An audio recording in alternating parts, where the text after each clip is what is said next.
Okay. Thank you very much, Liz, and thank you all for the opportunity to present on the topic of from conflict to cohesion in the Chamber.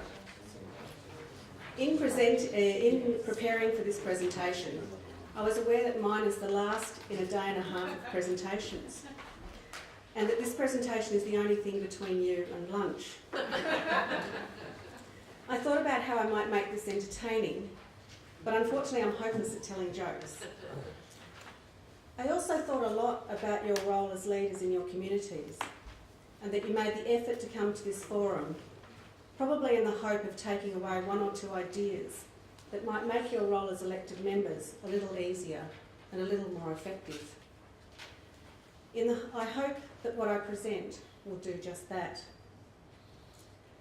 In much of my work with conflict, there is a fight being played out amongst individuals and groups over whose agendas, interests and side will triumph over the other.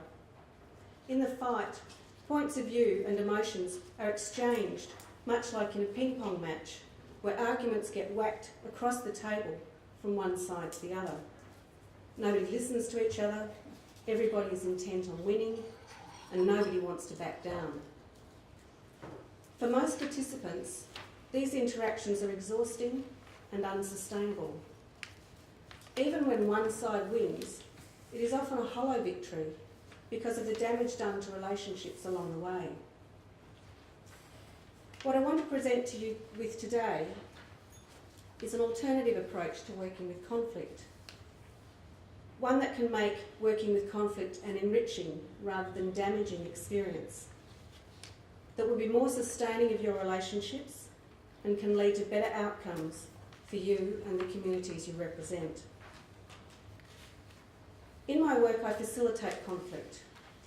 Rather than trying to get different sides to agree on one position or arbitrating about what is right or wrong, I focus on helping each side to communicate more effectively with each other. Many of the issues we are dealing with today in society are complex, with many shades of grey. In facilitating conflict, my role is to help individuals in groups In facilitating conflict, my role is to help the individuals and groups involved communicate in ways which allow them to reach a deeper understanding of their own and others' positions and points of view, and through this understanding, identify a way forward. In this presentation, I will share a short story. I will then take you through some key ideas about communication that are particularly relevant to conflict, and that will also pick up on a lot of the material that Barbara talked about this morning, and will definitely pick up on some of the points that Kathy was making. And I'll introduce a couple of tools for working with conflict, and if we have time, I'll give you a chance to practice working with one of the tools. Yeah, it would be fun. It's a bit weird if we can get to it. To the story. I'd like you to picture this. A sleepy coastal town in regional South Australia. There's a pub, a general store, a petrol station and a caravan park lining the shore of an idyllic bay. A jetty extends out into the water, where a grandfather is patiently and lovingly teaching his grandchildren how to fish.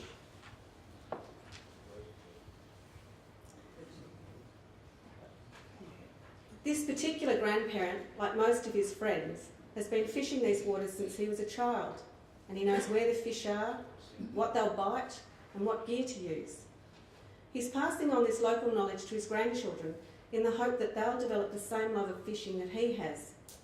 He'll tell you, given half a chance, that there's nothing better in life than witnessing the joy and excitement on the faces of kids when they catch their first fish, and the pride on their faces when they take that fish home to Grandma to cook for tea. Out past the jetty, fishing boats are dotted around the bay, with their lines out in the hope that they might catch some snapper or whiting for supper.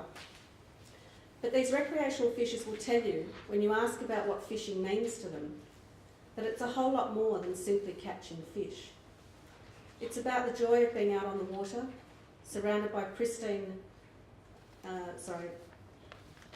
surrounded by beautiful scenery and pristine coastline, spending time with family and friends away from mobile phones and all the pressures and worries of everyday life.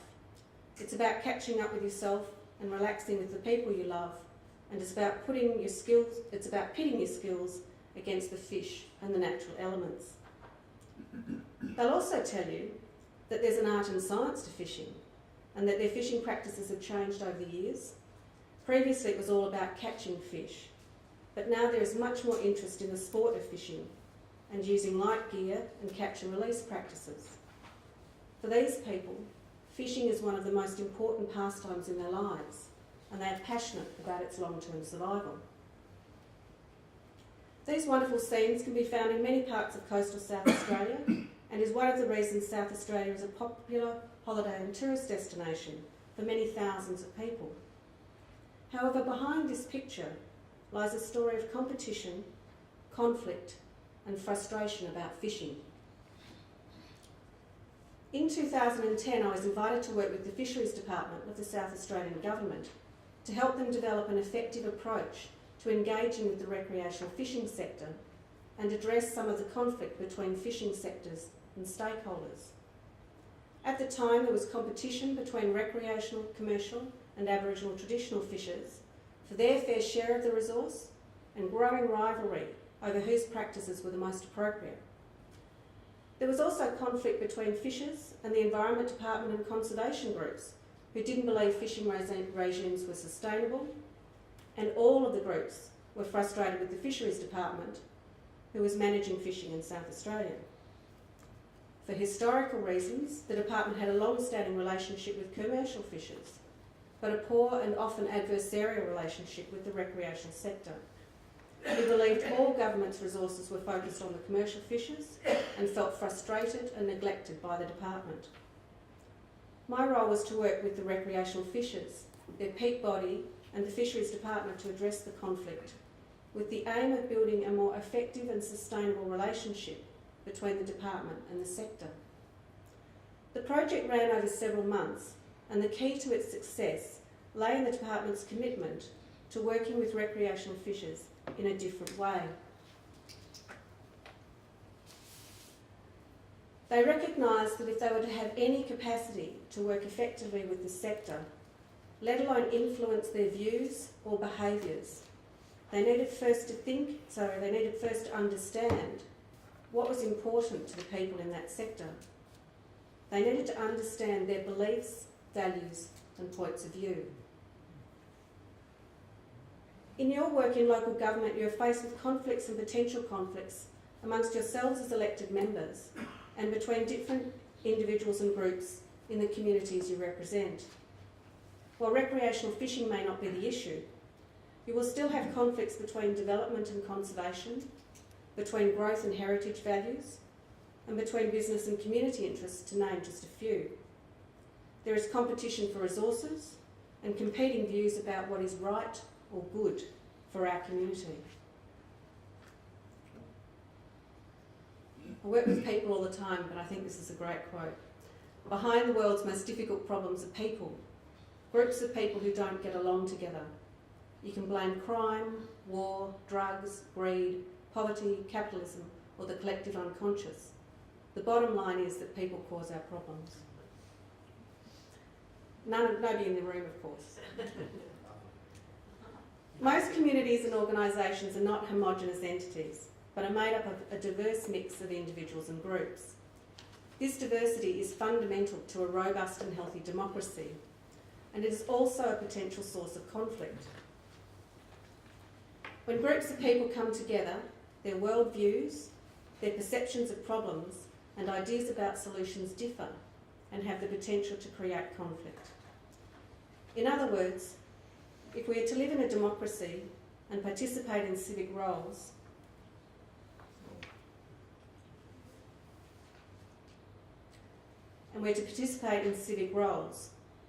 then conflict is inevitable.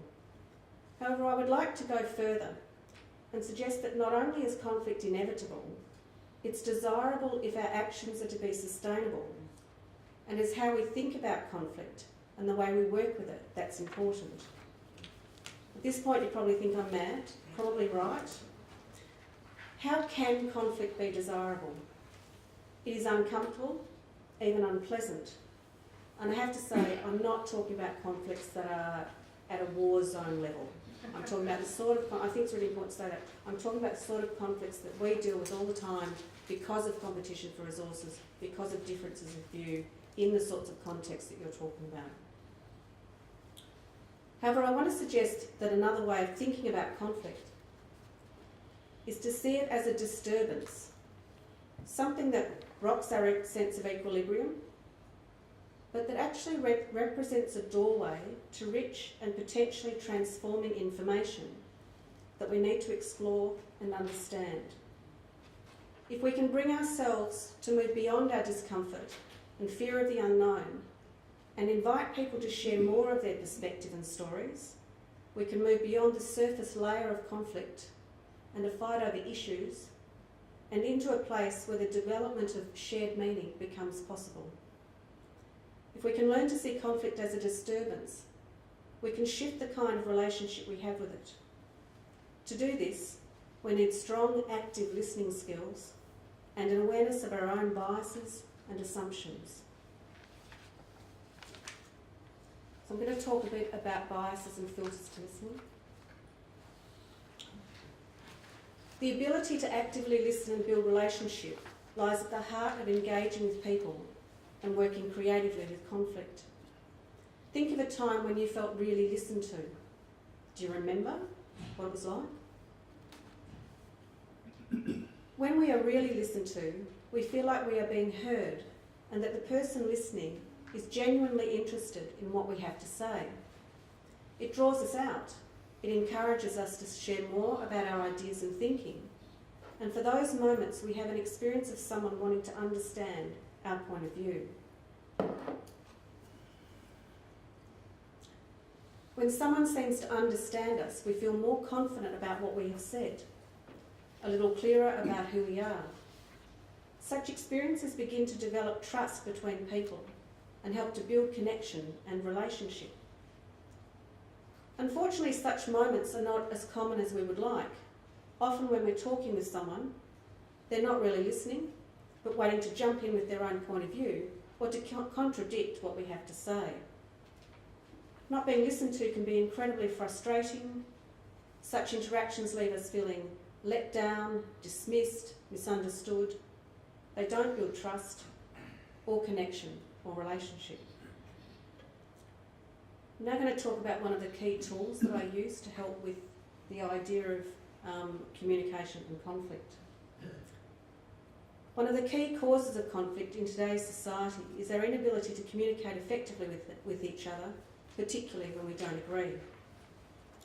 To help us understand some of the dynamics involved in trying to communicate with other people and how easy it is for misunderstandings to occur, I'm going to draw heavily on the work of Hugh Mackay and his metaphor of the cage. Mackay suggests, and this is a really important point, Mackay suggests that we are both products and prisoners of our own experience because of the way we learn about and make sense of what is happening to us in our lives. According to Mackay, our discoveries, learning and decisions gradually evolve into a recognised pattern, sometimes called a worldview, which we use as a framework or template for making our own sense of the world. As Mackay points out, we need that framework. If we weren't able to create patterns of meaning out of our experiences or memories, we would never learn from them, and each new experience would be a mystery to us. He uses the example of crossing a busy road. Imagine trying to cross a busy road if you did not have the ability to store, organise and learn from all your previous experiences of crossing busy roads. The challenge of getting from one side to the other without being knocked over would seem impossibly daunting. Through this ongoing process of learning, we construct personal cages around ourselves. The bars of our cages are all the things that life has taught us, including our knowledge, attitudes, values, beliefs, convictions, and even family stories. As we grow and develop, our cage becomes stronger and more complex. and we feel increasingly comfortable inside it and increasingly confident in our ability to cope with the outside world.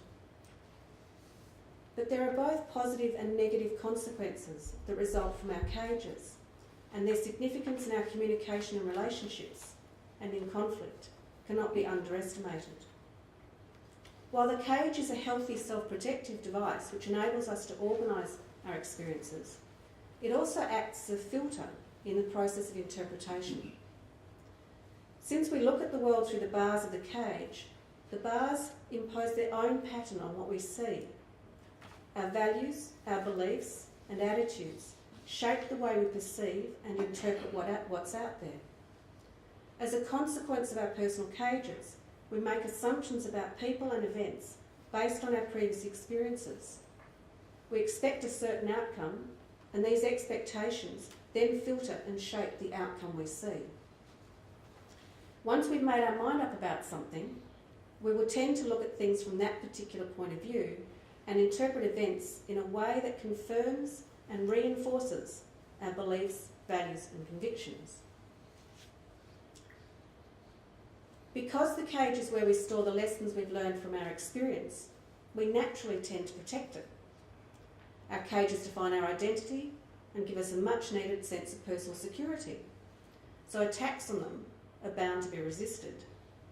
After all, we're comfortable in our cage and challenging messages aren't welcome. As a result, in communication, our preferred messages, the ones which capture our ready attention and interest, will be those that reinforce the existing shape and structure of our cage. They are the messages which support what we already believe. However, when we're attacked, we defend, and so it is with our cages. The implications of this in communication and conflict are important, for when we feel that our beliefs, attitudes or values are being attacked, we defend ourselves, and in the process strengthen and reinforce the bars on our cage. As a consequence, if you attack someone else's point of view, the most likely outcome is that instead of changing their mind, you will reinforce the very view you wanted to change. The defensive capability of the cage is so powerful that attacks upon it tend to strengthen rather than weaken its bars. If we think about the fishing conflict for a moment, as you can imagine, the recreational fishers had strong views about the Fisheries Department and what it was and wasn't doing. The Fisheries Department was also frustrated with some of the behaviours in the sector and had their own views based on their experience with fishers and the peak body. Prior to the project, many of the interactions only served to reinforce the views and perceptions each had of the other. Since they didn't have a healthy relationship that enabled more open communication, trying to influence each other's thinking and actions would have been a waste of time and would have been met with frustration and resistance. Working in local government, you will have views and perceptions about your colleagues and some of the citizens you represent based on both your biases and experiences. Your experiences of them, and these views will commonly be reinforced by your interactions. You only have to watch some of the behaviours in a council meeting to see some elected members switch off the moment one of their colleagues starts to speak on a particular topic. No, none of you do that, do you? No. You're not human. So how do we break out of these self-perpetuating patterns that keep us entrenched in conflict? Some of the rest of what I'm going to talk about, I want to say at the outset that I'm not talking about the interactions that you will mostly have in your formal council meetings. What I'm now going to talk about is the interactions that you're going to need to have outside of those formal council meetings. Interactions away from filming, interactions where you can talk with each other without the public being around, so that you can actually have a different level of conversation. Right? So I'm seeing some people shaking their heads, so well, what I'm suggesting is that I'm sure that there are times when you can have a coffee with someone. I'm sure there are times when you can pick up the phone and have a conversation with someone. Those are some of the interactions that I think you are going to need to have if you're really going to break down some of the entrenched conflict that you're dealing with. All right? So when it comes to relevance, how do you make your communication relevant to the other And how do you understand what's relevant to the people that you're also needing to work with? Because if what we're talking about is you've got 2 cages, you've got bars on those cages, how do you get something to actually get through the bars on a cage that is going to be in any way relevant to each other? So once again, the cage holds the key. We need to communicate in a way that resonates with each other. We have to put the time and effort into understanding our own cages, as well as those of the people we are needing to interact with. Because we need to know how to make our communication relevant to our listeners. Unless what we're communicating, our message, has obvious relevance to the needs, interests or situation of the listener, it won't catch their attention. We need to have explored the cage of our listeners sufficiently to know what they're thinking about, what their frame of reference is, and what will turn out to be relevant to their situation. Understanding our listeners' cage and making our message relevant to them, their circumstances and their point of view is the key to gaining their attention. Mackay suggests that people's ability to identify with the message is critical. When we find ourselves identifying with a person, we are drawn into their story in a way which doesn't happen if we remain a mere spectator to it. Identification is a powerful response precisely because it arises from our ability to connect with what we're seeing or hearing with our own situation. When we hear something relevant to us, which activates our involvement and interpretation, it transforms a message from being out there to a message in here, something we connect with personally. If we think about the role of the cage in communication, we're presented with somewhat of a paradox. In order to communicate effectively with you, I must first get to know you and understand the shape and structure of your cage. But I can't do that without communicating with you. So how do we overcome this? It means that at the beginning of any communication relationship, we have to be prepared to put more emphasis on building the relationship than on achieving particular communication goals. We need to try our messages to see if they happen to strike a responsive chord. We have to take small risks, looking for reactions. We need to read early responses carefully to see what clues they are giving us about the state of the other person's cage. In practice, communication begins with a discovery tour of each other's cages and paves the way for a deeper level of conversation. Both Barbara and Kathy talked about trust. We must be ready to offer some insight into our own cages before other people will be prepared to be open with us, let alone making themselves feel vulnerable by revealing information about themselves. You all know this. Being vulnerable by taking small risks in communication and being able to respond sensitively with openness and without judgment will also begin to build a sense of security and trust in the relationship. These things don't come easily and are earned over time. They require us to regard each of our interactions as a stepping stone to the next, with a focus on growing and sustaining the relationship. Whether we like it or not, the quality of our communication with each other will be directly related to the amount of time and effort we are prepared to invest in our relationships with each other. Building a relationship is the necessary precursor to being able to communicate effectively, reliably and openly, and develop mutual understanding between us and others. For all of us in this room, this information presents us with a choice. It asks us to decide, is the purpose of our communication important enough for us to invest the time and effort it takes to build a strong relationship with other people, for them to be open to our ideas and points of view? Is what we're doing important enough to call on us to have conversations that enable us to explore each other's cages, identify where we agree and disagree, and despite our differences, remain committed to developing shared meaning and finding a way forward? If the answer is yes, or even sometimes, then how can we put these ideas into practice? This is where the idea of conflict as a disturbance really comes to the fore. When somebody says something with which we disagree, it triggers a reaction in our cage. However, instead of letting the reaction take over, the challenge is to notice our reaction and then choose how we respond. We might acknowledge that we have a different point of view and then ask the other person an exploratory, non-judgmental question to elicit more information. The goal is to try to understand what drives the other person's point of view. Being open to another's ideas, beliefs and values doesn't mean we have to agree with them, but we do need to be able to suspend our own beliefs and our own judgment if we have any chance of allowing ourselves to understand them. I can see a few smiles about this, so I know that some of this is very challenging stuff in terms of when you're in the heat of disagreeing with someone, how you put your own stuff on hold is one of the hardest things to do. This isn't always easy, but the more we can be open to another and demonstrate this in our communication, the more likely they are to be open to our ideas and our views. And that's what is the key to developing shared meaning. As an example, in a fishing conflict, we met with different groups of recreational fishers in their peak body.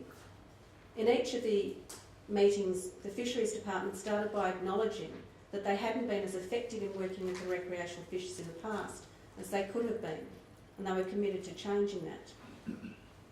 Then they went on to ask the fishers the following 5 questions. What does recreational fishing mean to you? What future do you want for the recreational fishing sector?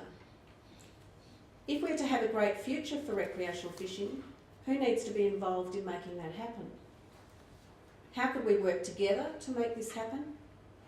And what part could you play in making this future happen? And for the rest of the meeting, they listened and only asked questions when they needed to clarify someone's meaning or wanted to hear more about what the fishers were saying. At the end of the responses to each question, they briefly shared what they heard to make sure they understood. It's really easy to get caught in a debate about issues. The purpose of these questions was to demonstrate their openness to listening and to provide a platform for a deeper conversation, to understand what was beneath the issues. The stories we heard were amazing and gave us real insight into the issues of concern to recreational fishers, who also gained insight into potential impacts these issues might have on recreational fishing. Before we started the meetings with the recreational fishers, we also spent time building the fishery team's capacity to facilitate conversations with the sector. We needed to be sure that the team would be able to listen to the fishers without becoming reactive or defensive. And one of the main tools we used was role plays. I'm sure there are a few of you who are going to groan about the idea of using role plays. No, not plays, not role plays. Whether we like them or not, role plays can be a great way of building more awareness of our views on issues and those of others. They will help us to identify the views of others that are most likely to trigger us in an interaction. By having to stand strongly for our own viewpoints in role-play interactions, we can gain a deeper understanding of the factors, such as our education, family background, cultural or spiritual beliefs, or personal values, which drive us to respond in a particular way. Role plays can also be fun if we undertake them in the right environment. In undertaking role plays as preparation for a conversation, it is important that we feel fully supported to express the views that go beyond what is normally considered polite or acceptable, and to be one-sided about an issue. Often only by stepping into a role and interacting with others can we get to know our own diversity of views on an issue, including the views we hold with which we are less comfortable. It is also difficult to take another side on an issue unless we have been supported to understand our own views.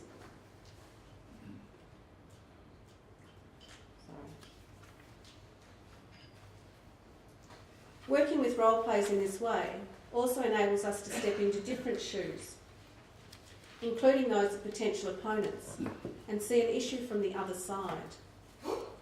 There is a real difference between talking about our stereotypes of a person and becoming that person. In a role play where we're asked to, there is a real difference between talking about our stereotypes of a person and becoming that person. In a role play where we're asked to represent views that we normally find ourselves in opposition to. Practicing walking in others' shoes and experiencing what it's like to see an issue from that person's perspective gives us access to a deeper level of information about the person, including some of the emotional content. Gaining insights into the different dimensions of a role we are playing also helps to challenge some of our assumptions about that role. It helps to build our capacity to listen to different viewpoints and strengthens our capacity to participate in conversations where views are expressed that conflict with our own. This practice also allows us to build the resilience needed to handle attacks on our cages when we're in the midst of difficult conversations. We've got enough time. I'm actually now going to hand out a role play exercise. What I want you to do is get into pairs. Going to notice how many people die for the door. Okay, so what I'd like you to do is get into pairs, and I'm going to hand out a role play exercise, and I'll then talk you through the exercise. Well, I've got an odd number of people at this table, so it looks like I'm odd man out. So you decided on your role already. Put the guy there on somebody. I stay in my cage. Did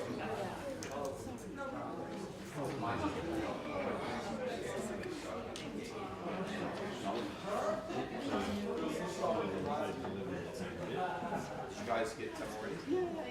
No. You haven't got your scripts yet? You're going to start rehearsing? Oh, how many? One each?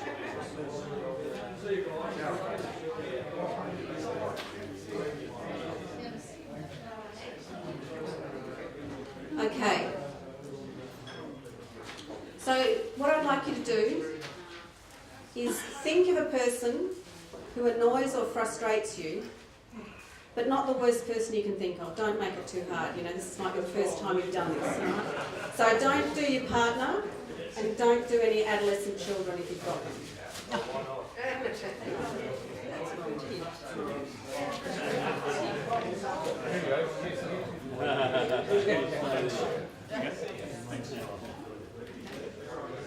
I want you to picture this person, okay?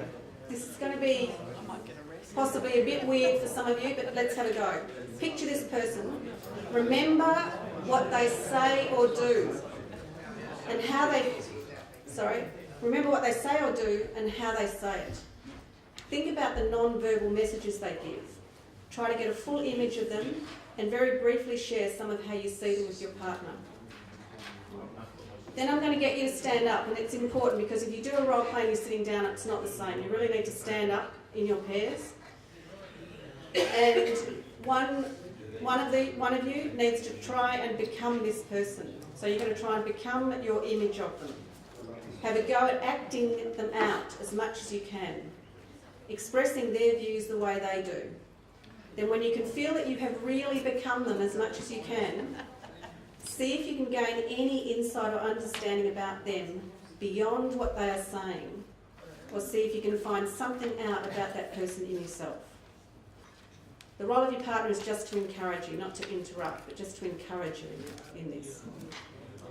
Once you feel like you've really had an experience of becoming this person, share with your partner what it was like and step into that person's shoes. Share what it was like to step into that person's shoes, including any insights you gained, and then swap roles. Okay? We're only going to have about 10 minutes of this, so you've got 5 minutes each. All right? So off you go, and I'll come around and see if anybody needs a hand.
apart from any of that.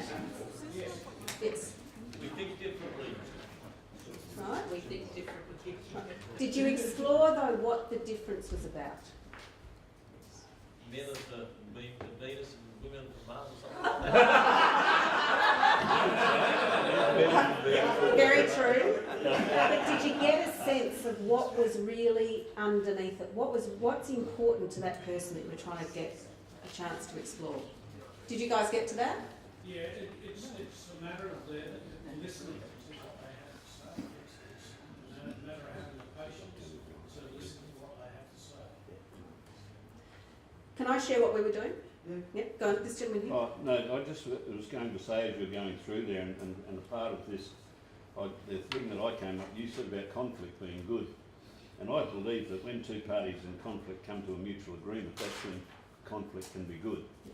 And the other thing was we must learn to genuinely listen to people, not just bring our own agenda forward as they come to speak to us.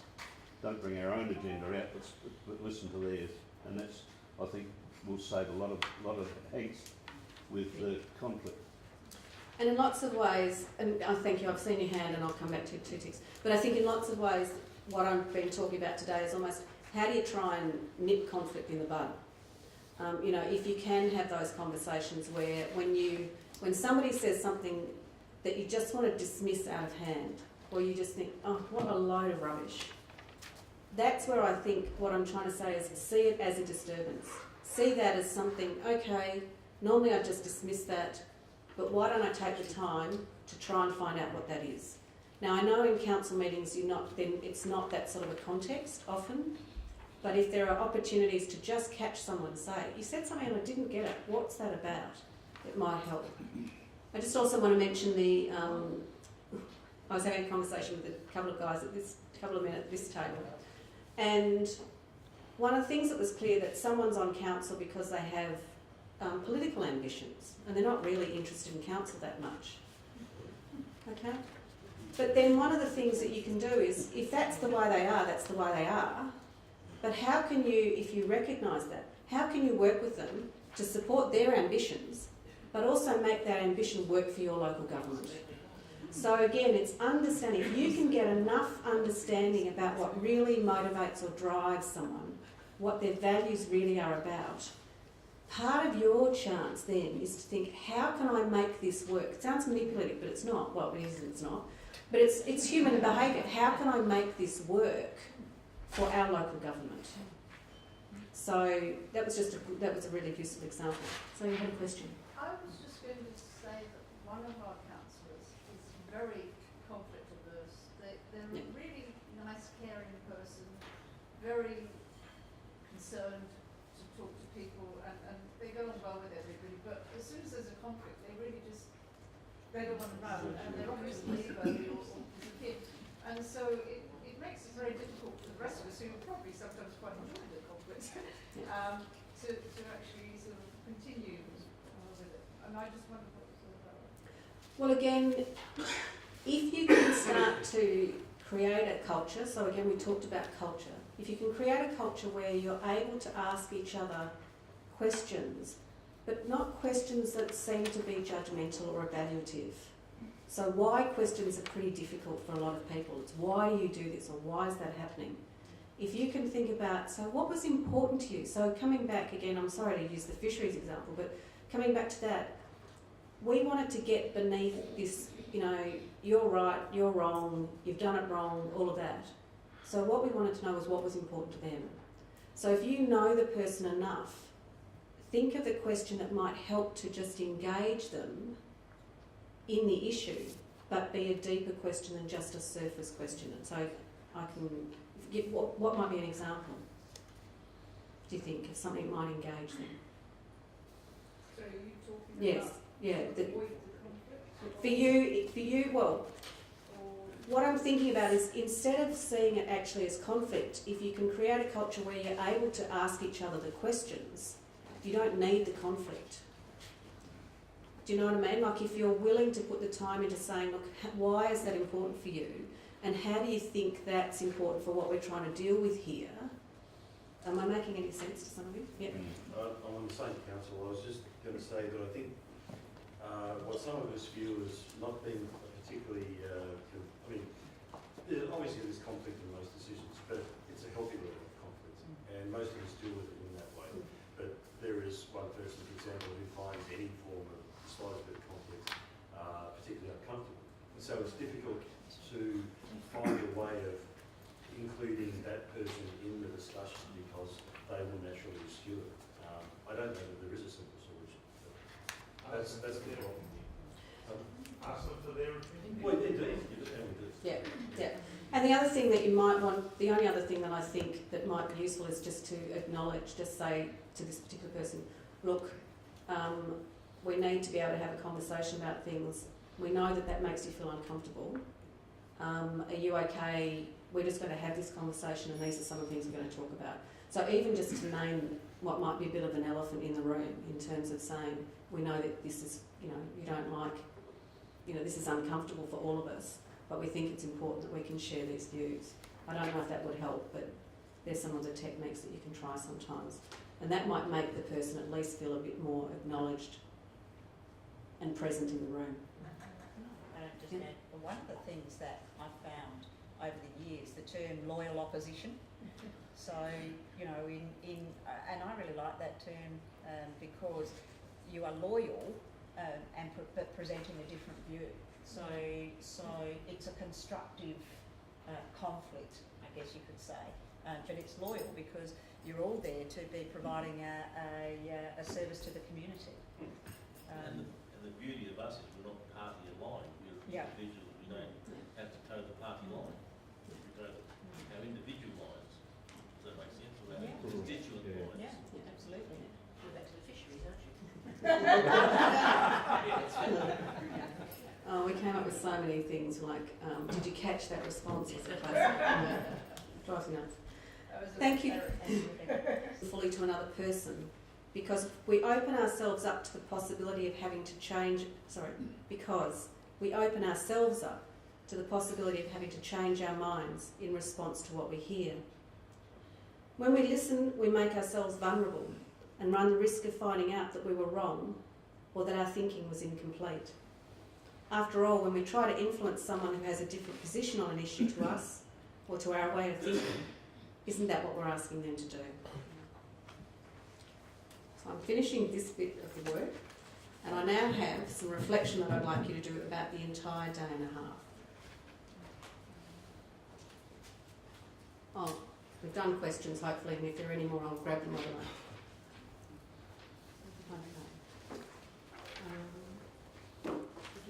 No. Oh, I just got that and we're going to get them to you. Thanks, sorry. Just checking for this. You have put a day and a half of your lives into coming to this forum. You're incredibly busy people with a huge amount on your plate.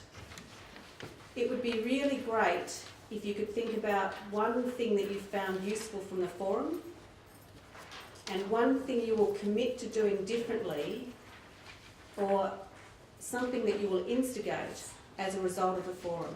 So what we would really appreciate you doing is just taking a moment to think about what's one thing you found useful and one thing that you will commit to doing differently or something that you will instigate as a result of the forum. And if you could write that down for yourselves, and then I'm just going to check from the room if there's anybody who'll share what they've come up with. So just a couple of minutes to think about those.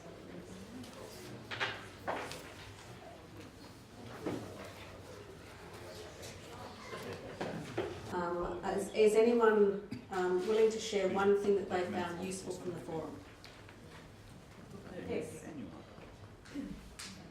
The one thing that I found really, really useful was I have a far greater understanding of the LGA and what our membership means and what they actually do and aspire to do and all of that sorts of things. And I've been on council for, this is my second year, I guess, and I really didn't have any of that in-depth knowledge at all. And I think that that was really valuable for me. And the second part of it is an instigation and action that I'd like to do is to take that, just that simple 6 things that we did this morning and prioritise them.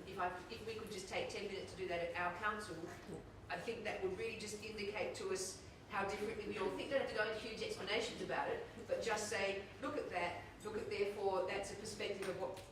of us and how we think, and all, it just gives you a different little perspective when you're thinking about it. So I thought those two things were just particularly little dot points that I found particularly useful. Yeah, it's a great framework, isn't it? Okay. Yes. I always worry about coming to these forums because of distance and cost to council and whether you get your bang for your buck. I believe the council did get its bang for its buck, and it was very informative. Great. And is there one thing you'll take home to your council that you really want them to know about? No, there was so much. There was A lot. I'm going to at the Monday our council meeting. I'm going to encourage all of them to log on to the LGA webpage and look at the DVD. Great, fantastic, thanks. Anybody else? Oh, I agree with what Jen just said. Yeah, fantastic, great job right through. And there's not really just one thing that I want to take back to council. I think I'd like to take the whole package back and take it to council. So see what you missed. Right, good, excellent, yes. Networking. So networking, yeah. It's always, you know, you get a different perspective from other regions, city. Yeah, it's just that looking outside your own screen. That's it? Yes. Yeah, I'd like to think that I picked up information from all speakers, and I think I've got something to reflect on when I get home from my notes and that. But the thing that I was disappointed with was the fact that there's only 40 people here out of a possible 700, which we were told by a little lady over there yesterday. And I'm going to try and encourage, especially the new members of our council and the younger member, to come to these forums, because I'm certain I'll learn something out of it. And I think that's a fantastic thing. I think sometimes we underestimate the power of suggesting to someone else that they might find something useful because you've already experienced it. So I think, you know, sometimes you say, who wants to go to something?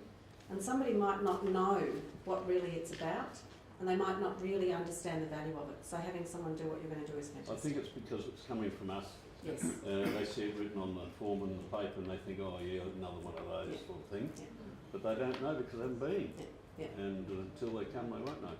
Personal connection makes a huge difference. And maybe that's following on from your point, a really big positive is that we can go back and say there is so much to learn from just this day and a half, that it's really worth doing. And I mean, we have a budget, obviously councils have budgets for training, and for 3 of us to come, that was, you know, that was an impost on our training budget. But every council has a training budget, I'm sure, so 1 or 2 people from every council would be really valuable. So I do think that that's something that we, as another action we can instigate, is to make sure that people understand the worth of being in this forum. I thought it was really good. Fantastic. I'll hand over to, Oh, sorry, this has nothing to do with your presentation, Rebecca, but look, I just think that it's probably the last opportunity for anybody to say anything about these last day and a half. I would just like to say, I think on behalf of all the elected members here, thank you very much to the LGA and the staff that are here for your attention and your detail over the last day and a half. I think most of us would definitely hold our hands on our hearts and say we've enjoyed it, and we really appreciate the hard work that it's taken to put this together. So I think on behalf of everybody here gathered today and yesterday, thank you very much for your efforts. So thank you.